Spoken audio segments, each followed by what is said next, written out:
Et coucou, je suis ravie de vous retrouver pour cette nouvelle vidéo. J'espère que vous allez bien. Je vous retrouve pour une petite vidéo bilan du challenge Je pense à moi 2026.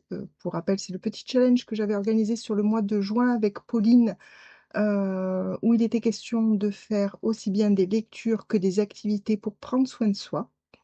Donc, je vous mets ici, si vous voulez, ou ici plutôt, je ne sais plus, comme d'habitude, le lien vers la vidéo de présentation. Alors, pour cette année, bien sûr, il est terminé puisque ça se déroulait du 1er juin au 30 juin.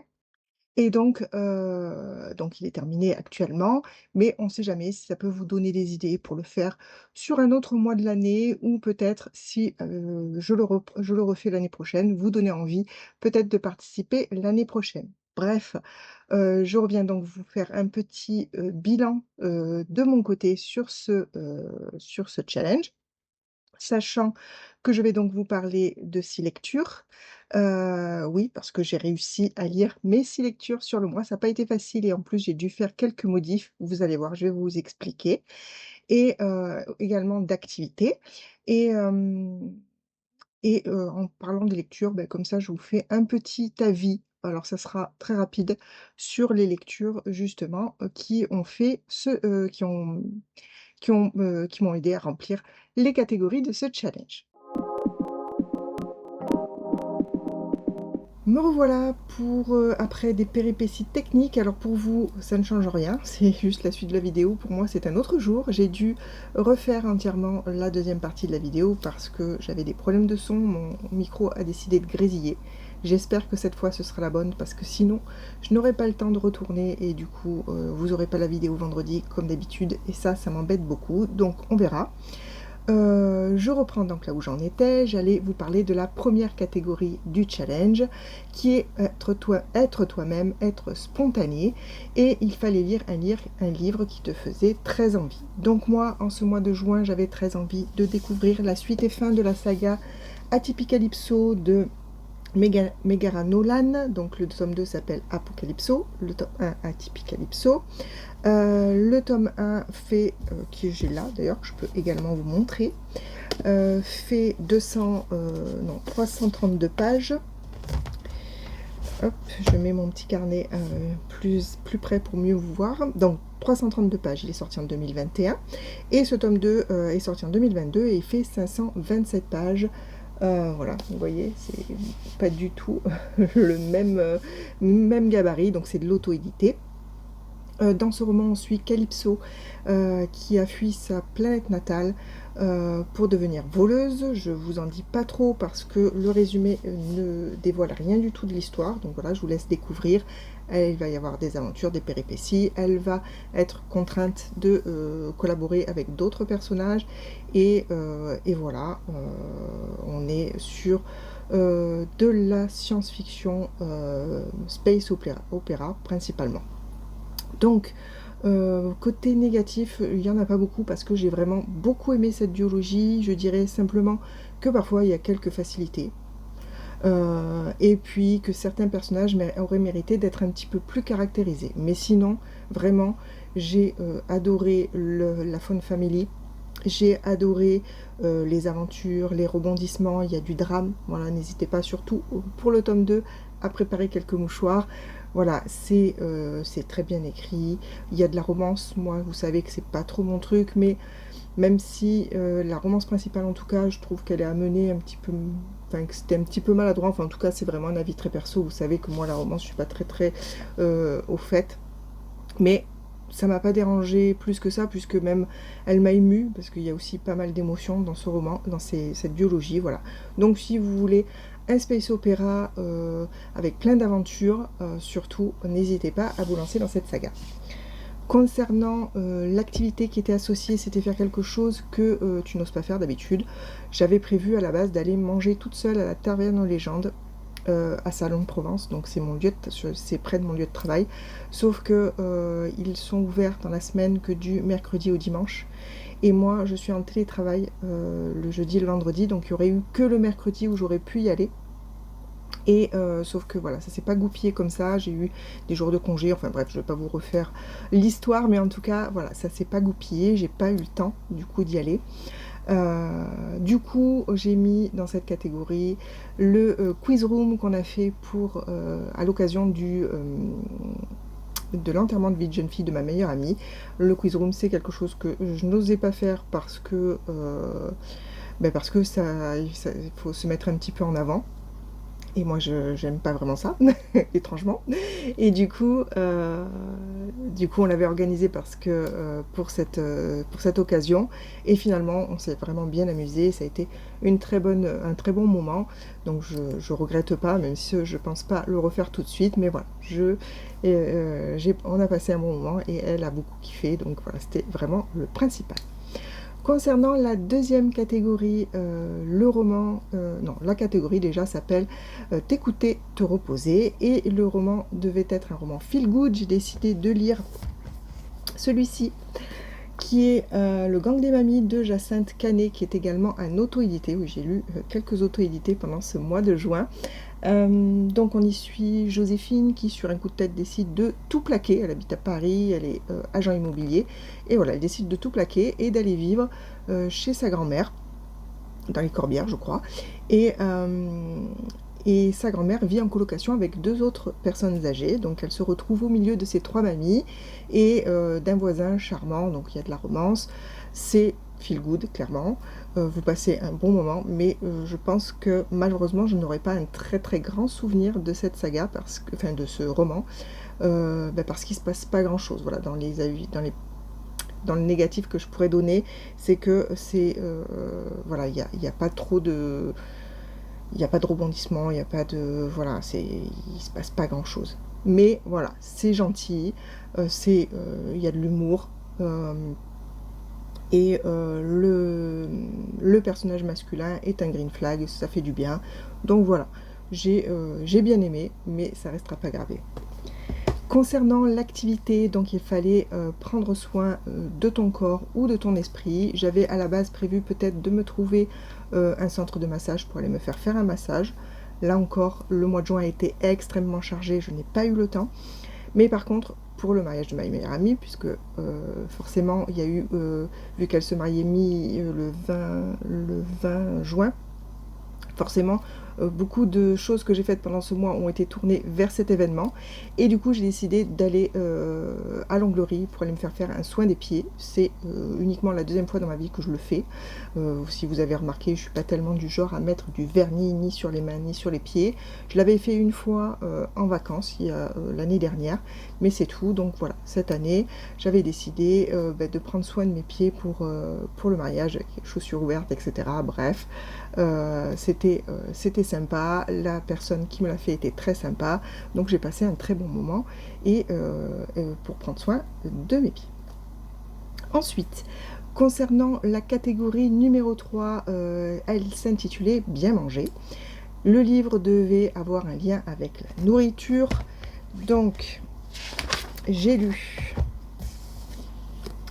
La princesse et le croque-monsieur de Deya Munoz, qui est sorti aux éditions Hachette. C'est un roman qui fait 245 pages et qui est sorti en 2024.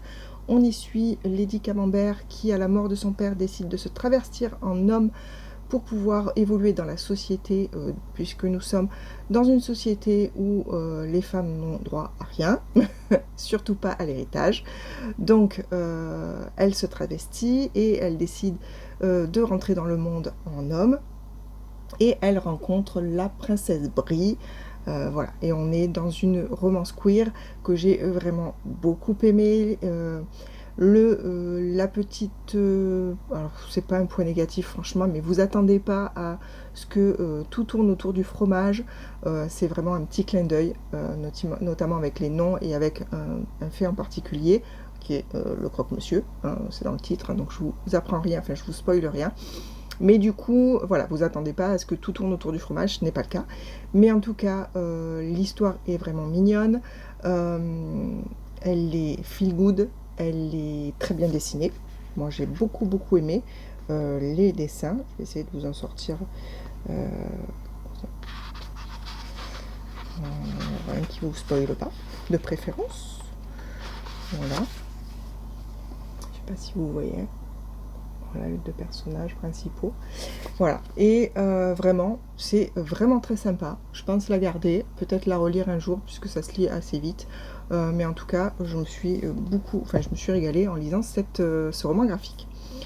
Ok, peut-être webtoon, enfin bref, on s'en fiche. Concernant l'activité, donc c'était manger un repas sain, hein, pour bien manger, et j'avais décidé de cuisiner des légumes, et c'est ce que j'ai fait. Alors toute fin de mois, hein, c'était limite, mais j'avais envie d'arriver au bout de ce challenge, et donc j'ai fait tout simplement une ratatouille qui est l'un des seuls plats, on va dire, cuisinés avec des légumes que je sais faire, puisque je suis vraiment nulle en cuisine. Mais voilà, ça c'était pour marquer le coup, et ça serait bien que j'essaye de faire ça un petit peu plus souvent. Ensuite, on passe à la catégorie numéro 4 avec prendre l'air, bouger. Concernant le livre, on était sur un livre où le thème est l'écologie ou le voyage. Je suis partie sur Kael d'Alexiane Delis, qui est sorti aux éditions Plume Blanche. Il fait 331 pages, il est sorti en 2024. Et c'est un tome compagnon de la saga Tiziri de l'autrice, qui est une duologie où on suit Tiziri, qui est une jeune fille qui vit sous un dôme, puisque des extraterrestres ont envahi la Terre et ont terraformé la Terre. Donc les animaux et la végétation est devenue dangereuse pour les humains. Donc son peuple, enfin en tout cas la partie d'humains qu'on suit, vit sous un dôme pour se protéger de la faune et de la flore. Et Tiziri est une chasseuse, c'est-à-dire qu'elle sort pour pouvoir aller chasser et ramener de la nourriture à son peuple. Et là-dessus, lors d'une sortie, elle va rencontrer un extraterrestre qui n'est autre que Kael. Donc on voit dans ce roman toute l'histoire du côté de Kael. C'était vraiment très intéressant dans le sens où on a son ressenti personnel, puisque dans Tiziri, il n'y a qu'un seul point de vue. Donc là, on a vraiment le point de vue de Kael, son ressenti, la façon dont il a vu les choses et ressenti les choses. Ce que je pourrais dire, c'est que c'est pas un tome indépendant, hein. Clairement, il faut avoir lu la duologie pour lire ce roman. Il faudrait, en tout cas pour des gens comme moi, qui ont peut-être une mémoire de poisson rouge, il vaut mieux lire la duologie et ce roman très près, pour éviter d'oublier certaines choses, parce que des fois j'étais un petit peu frustrée de plus me rappeler le pourquoi du comment de cette situation, du côté de Tiziri en tout cas, et du coup pour faire un peu les liens entre, voilà, donc j'ai trouvé ça un petit peu dommage, mais j'ai passé un très bon moment. J'ai aussi un petit peu trouvé dommage qu'on voit beaucoup Kael dans les moments où il est avec Tiziri, et un peu moins quand il est seul, pour pouvoir découvrir justement sa vie en dehors de Tiziri. Donc il y en avait, hein, je dis pas le contraire, mais c'est tourné beaucoup autour de Tiziri. Et par contre, j'ai beaucoup aimé qu'on découvre la rencontre entre les humains et les écomères, puisque les extraterrestres s'appellent les écomères, donc je vais plutôt utiliser les bons termes. Donc les écomères et les humains, on découvre leur rencontre au début, et voilà, et pourquoi ça part un petit peu en vrille entre les deux peuples. Voilà, tout ça, j'ai beaucoup aimé le découvrir, et du coup, je regrette absolument pas d'avoir lu ce livre qui est absolument magnifique. Moi, j'ai la version reliée, voilà, et que j'avais pris en salon, donc qui était dédicacé, et franchement, le livre est une merveille, et vraiment, même si il n'est pas nécessaire pour comprendre la duologie, j'ai bien aimé le découvrir. Concernant l'activité, on était sur faire une activité culturelle et sportive, ou sportive plutôt, et je voulais profiter du mois de juin pour le dimanche matin avec mon chéri, aller faire le tour de l'étang qui se situe dans notre ville. Ça fait un petit peu près de chez nous, 1h20, 1h30 de marche. On avait commencé un petit peu en mai, donc je m'étais dit pourquoi pas continuer ça en juin. Sauf que vous avez bien vu, malheureusement, comme tout le monde, que la chaleur de ce mois de juin était quasi insupportable, dès tôt le matin, pour nous en tout cas, dans le sud. Et du coup, c'était pas la peine enfin, c'était trop compliqué. Enfin, moi en tout cas, la chaleur m'insupporte beaucoup, malheureusement. En tout cas, bref, tout ça pour dire que à la place, j'ai décidé de reprendre le rameur, parce que chez moi j'ai un rameur. Pendant une période, j'en ai beaucoup fait, et là du coup j'ai décidé de reprendre petit à petit. Donc je me suis focalisée sur 2 fois par semaine 20 minutes.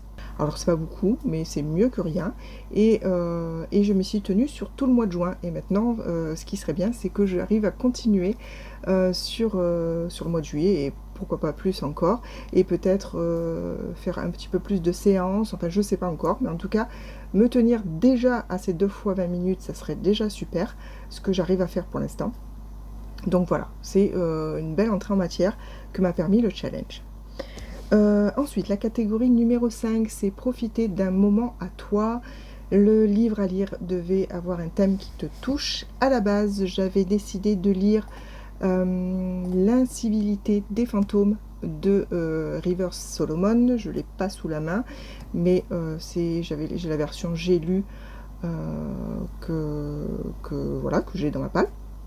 Sauf que c'est un beau bébé qui fait 508 pages. Je savais très bien que je n'aurais pas le temps de le lire, mais comme j'avais vraiment très envie d'aller au bout de ce challenge, je l'ai remplacé par Titan Noir de Florence Aubry, qui est sorti aux éditions du Rouergue. Donc il est sorti en 2018 et il fait 188 pages. Vous voyez, c'est un tout petit roman, donc par rapport aux 508 de l'incivilité des fantômes, voilà, c'était vraiment un choix stratégique. On y parle de Elfie, qui a 18 ans et qui trouve un job d'été dans un... comment ça s'appelle? Vous savez, un centre... une espèce de... Ah, je trouve pas le mot. Un parc océanographique, voilà. Et donc elle trouve un job d'été là, vend les tickets d'entrée, et de fil en aiguille, elle se retrouve soigneuse de Titan, qui est un orc. Voilà. Alors c'est inspiré de l'histoire de Tilikum, qui est l'orque tueuse. Pour ceux qui ne le savent pas, c'est une orque qui a vécu toute sa vie en captivité et qui a été utilisée, une orque mâle qui a été utilisée pour la reproduction en captivité, et qui a qui a tué 3 personnes, dont 2 soigneuses. Et voilà, donc une histoire tragique, clairement, aussi bien pour les personnes qui sont mortes que pour l'animal, il faut bien le savoir. Et du coup, voilà, on part de ce postulat-là pour cette histoire, même si c'est pas exactement l'histoire de Tilikum. On part de là. Alors clairement, il faut avoir le cœur un peu accroché, parce qu'il y a des scènes de violence animale terribles, vraiment. Donc si vous ne supportez pas ce genre de scène, surtout n'allez pas dans ce roman, parce que c'est particulièrement difficile. Moi j'ai pleuré plusieurs fois, il faut le dire, même en parlant, j'en ai encore... enfin, bref, mais vraiment c'est une histoire très intéressante dans ce qu'on comprend de la vie animale en captivité, du déni de certaines personnes. Et c'est vraiment là que c'est intéressant, parce que Elfie, tout au long du roman, elle a une prise de conscience, en fait. Donc au départ, elle aime les animaux, elle aime Titan, et elle ne se rend pas compte, en fait, de tout... Enfin, vraiment, c'est une espèce de déni. Et elle pense que l'aimer suffit. Voilà, que aimer l'animal, ça peut lui suffire. Et voilà, on voit tout son cheminement tout au long du roman. Et on a aussi un personnage un petit peu énigmatique, un peu secret, qu'on découvre au fur et à mesure, mais qui en fait est un peu la conscience de l'animal. Donc par ce personnage, on est un peu plus dans la tête des animaux, et notamment des orques et de Titan. Donc ça nous permet d'avoir un espèce de point de vue de l'animal. Donc voilà, c'est un roman que vraiment j'ai beaucoup aimé, qui est très prenant, très émotionnellement difficile. Donc voilà, sachez-le avant d'y aller, mais si vous êtes capable de le supporter, surtout n'hésitez pas, c'est vraiment vraiment bien. Concernant l'activité que j'avais qui était prévue, donc c'était prendre du temps pour une activité, une de tes passions, pardon, hors lecture. J'avais prévu à la base de faire un coloriage magique Disney, sauf que je n'ai pas eu le temps. Mais par contre, comme je vous disais, j'ai eu un mois très chargé, et pendant le mois, il y avait prévu une soirée blanche avec ma soeur, son chéri, la sœur de mon homme et son chéri aussi. Enfin voilà, on faisait une sortie tous les 6. Et donc le thème de la soirée, c'est une soirée blanche. Donc je n'avais pas de bijoux qui correspondaient à ce thème-là. Donc j'ai décidé de reprendre tout mon attirail de confection de bijoux. Et je me suis créé un collier et des boucles d'oreilles dans le thème. C'est une activité que j'ai faite il y a longtemps, que j'aimais beaucoup et que j'ai mis de côté depuis très longtemps. Je crois que je l'ai ressorti une fois pour faire des bijoux steampunk avec Lauriane à l'occasion d'un bal littéraire qu'on avait, auquel on était allé. Et c'était l'unique fois que j'ai ressorti depuis très longtemps. Et donc là, ça m'a fait plaisir de retrouver un petit peu mes mécanismes, mes habitudes, choisir mes couleurs, choisir mes breloques, etc. Et j'ai passé un très bon moment à créer cette petite parure. On arrive à la dernière catégorie du challenge qui est profiter de tes proches. Le livre à lire était un livre avec comme thème l'amitié, l'amour, la famille. J'ai lu dans ce cadre-là hashtag couple parfait ou pas de Juliette Mercier, sortie chez Le Duc. C'est une BD qui est sortie en 2023 et qui fait 160 pages et qui est écrite donc par Juliette Mercier, qui est Stomibusy sur Instagram. Si vous ne la connaissez pas, n'hésitez pas à aller voir. Elle fait beaucoup de mini-scénettes, notamment liées à sa maladie, puisqu'elle a la maladie de Crohn, mais pas que, voilà, pour dédramatiser un petit peu la maladie et surtout permettre aux gens qui en sont atteints, et pas forcément à l'entourage ou même peu importe, de comprendre cette maladie. Et c'est vraiment très intéressant. Mais voilà, pas que, il y a aussi plein de choses sur d'autres thèmes, notamment la vie de couple, la famille, et moi j'aime beaucoup ce qu'elle fait. Donc là, on a des portraits de plusieurs couples avec des mini-scénettes pour chaque. C'est très diversifié. Vraiment, il y a des couples de tout genre.